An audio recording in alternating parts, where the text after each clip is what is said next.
In today's video, we're going to shoot product photography and give you 10 tips to help you take better photos.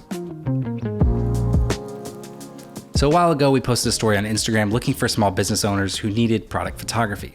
Eileen reached out to us, who has a botanical oils company called Alpha Botanicals, and we thought these would be the perfect thing to shoot for this video. We'll be able to upload our selects, get feedback, and send the final deliverables with the sponsor of today's video, WeTransfer.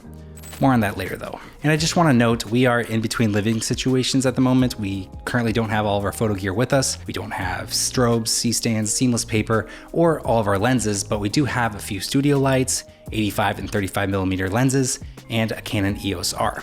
Oh, and we ordered these props made specifically for product photography that will help us create some fun sets for the products. So let's get started. First, we want these photos to feel very polished and clean. We want a white cyclorama look, but since we don't have our seamless white paper, we'll use pieces of foam core to create the floor of our set, with the table up against the white wall.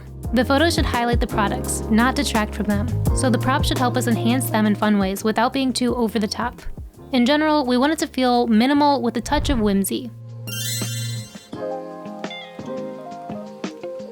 So while this is a decent makeshift solution, it does make our job a bit harder.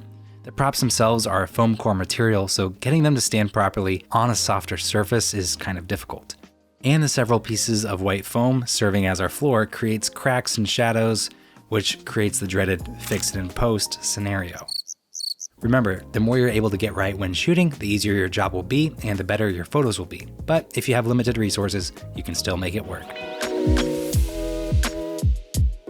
Here's something we recommend doing. Take the time to figure out what props, product combinations, and sets you want to shoot ahead of time. So beforehand, we took the time to play around with different setups, and we took a photo on our phone of our favorites. Not only does this give us a reference for the real shoot, it also helps us visualize things on a phone screen, where about half, if not more, of e-commerce customers will be shopping from. It's good to have a variety of both landscape and portrait-oriented photos, but in the smartphone age, we want to make sure that most shots will work well in the vertically oriented smartphone world. Next, think about what colors you want to bring into your setups. We chose pastel orange, green, and soft white for our props. The orange plays off the auburn color of the bottles, and the green ties in the natural and organic association we want to reinforce with the products. We felt that bolder, more saturated colors just wouldn't work as well for this type of shoot. If you are shooting for a specific brand, you can pull colors from their style guide, logo, or packaging, which will help tie it all together and reinforce the branding that your client will probably be super into. Whoa, look at those vivid colors. When shooting multiple products at once, or even selecting props, a good rule of thumb is to use odd number amounts. For instance, using 3 products in a shot will tend to look and feel better than 2 or 4 products. Obviously, there can be exceptions to this, but if you're struggling to find the right balance and composition, try to use odd pairings to get better results. Utilizing depth in your photos is also a great way to create more visual interest and help your product stand out. For instance, in this setup, we added depth to the arches, both in the front and the back. This adds detail and drama when the product is placed in the front. Okay, you've got your colors, you're utilizing depth, now let's add some texture. To tie in the natural element associated with botanicals, we decided to add a wooden hand to a few shots. We ordered this wooden prop, which would have been great, but it got lost in the mail or something. Oh, come on! But the hand does a good job adding a bit of whimsy, and it works really well when juxtaposed with these clean lines and pastel colors. Adding levels, aka different heights, adds visual interest, will strengthen the composition of your photos, and allow you to better highlight your products. It also can help bring balance to your photos, which we'll talk about soon. Having an assortment of props at your disposal can make your job of adding levels a whole lot easier. You can get super creative stacking shapes, sizes, and colors to elevate your products in a variety of ways.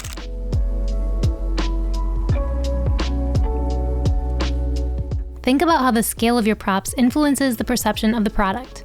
The props we used in this shoot were perfect for small handheld items. Obviously, a larger size product like a t-shirt would have been more difficult to shoot with this setup. Also, product photos are generally designed to sell the product, so you want to give potential customers an idea of what they would receive if they purchased it. So if our wooden hand prop was twice as big, they may think that the vial of botanicals is smaller than it really is. Looks so tiny in my giant hand now. Or vice versa. It may sound obvious, but keep in mind how the scale of your set will influence the perception of the product.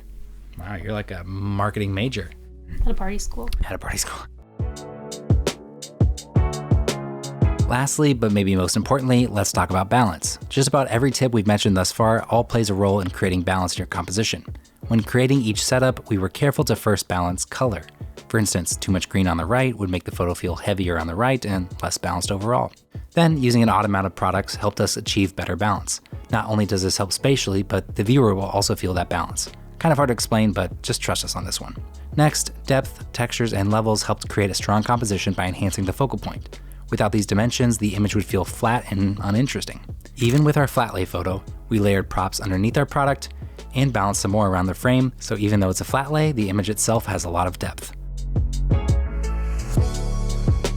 When working with a client on a shoot like this where there are plenty of touch-ups to do in Photoshop, we want her to first decide on the images that she wants us to edit. If she only has the budget for 10 product shots, she'll be able to choose the 10 that she wants, and then we can get those edited and sent back to her for final delivery. We first went through and culled the photos down to 26 shots and imported them into Lightroom. We applied our MS Portrait presets to the photos just to give her an idea of the overall color grade, made some minor adjustments to the exposure and composition, and then exported them. Then, over on WeTransfer's new Portals feature, we created a portal for this project and uploaded all 26 photos. Here, we can tell the client to star her top 10 favorite photos. Once she does so, we will take only her selects further into post-processing.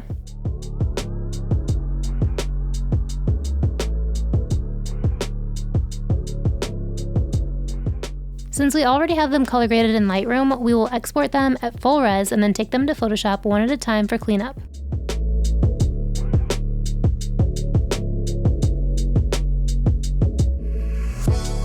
Once we're done, we want to give the client a chance to provide additional feedback for the edited photos. We can ask them to leave notes, maybe they want to increase the contrast on all the photos or Photoshop a T-Rex in or something, because you know how clients can be.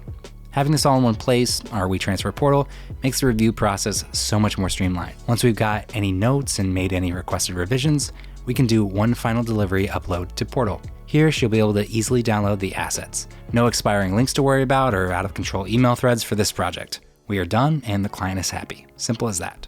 We hope these 10 tips help you take better photos. Be sure to check out our sponsor WeTransfer with their new Portals feature. That link will be in the description. We'll see you next time.